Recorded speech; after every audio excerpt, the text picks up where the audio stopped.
being up here around these guys? It's been a good experience. I actually came up here.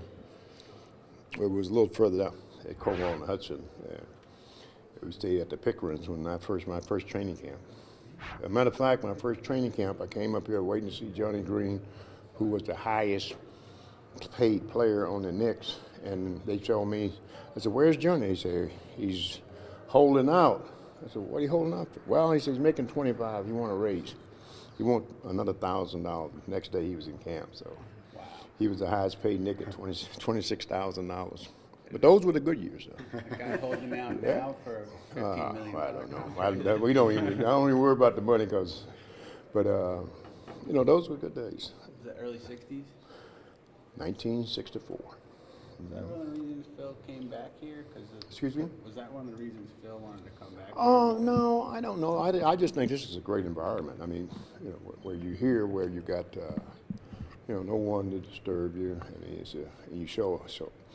And that's such a discipline that they have, and their routines are so well thought out. And you see a lot of things that a lot of kids are preparing for it in order to eventually be leaders in our military. I think it's a good place for young players to come and see.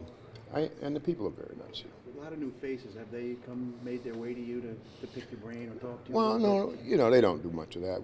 I speak to guys here and there. I'm just part of the scenery, I'm sure they read that I got lucky and made 2 shots. But, it's great to be here with Phil and with Fisher and Jim. I know all those guys. So, and I think the team is.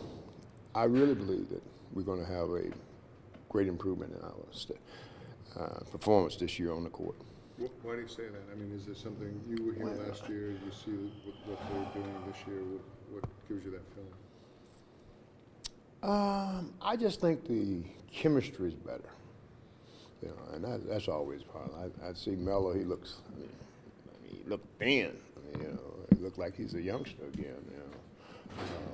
And everybody seemed to be working hard. And I think at the level of skill, you got a lot of young players who got pretty much have been in the league and have some experience, so they know what the NBA is about.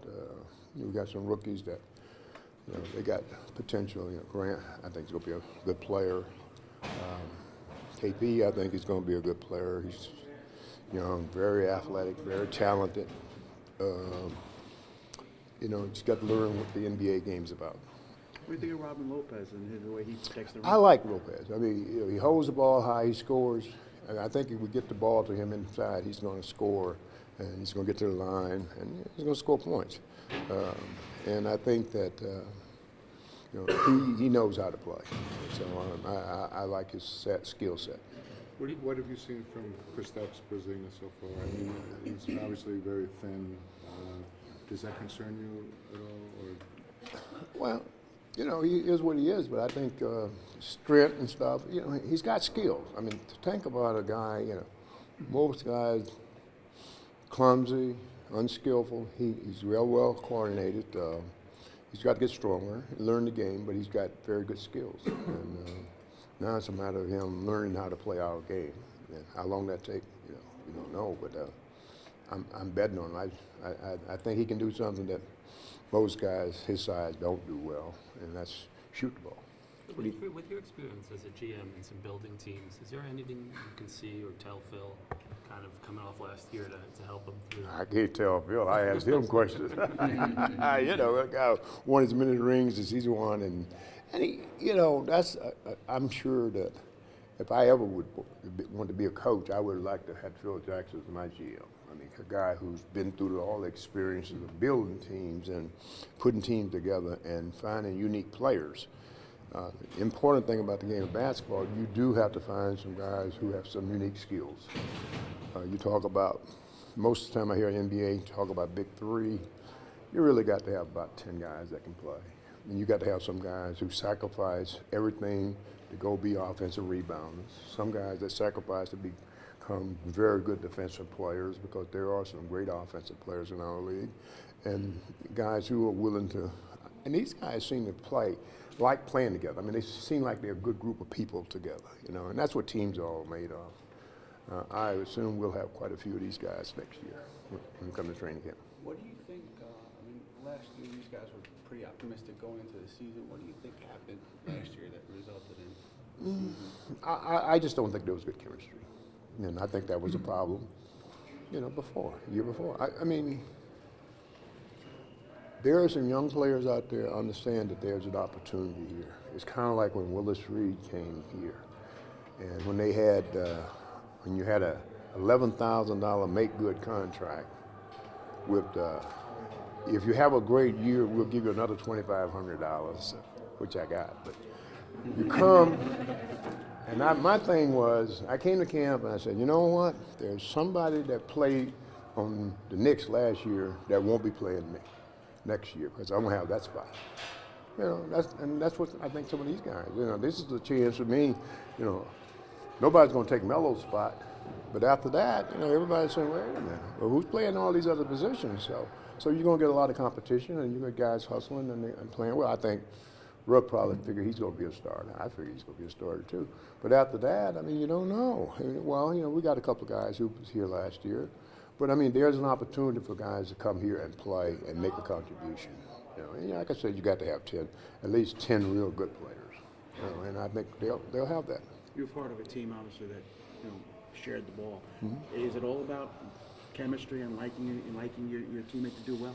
I think there's a lot of things that make a good basketball player. There are a lot of guys who have great skills that don't ever become great basketball players because they don't have a great intelligence or IQ for the game.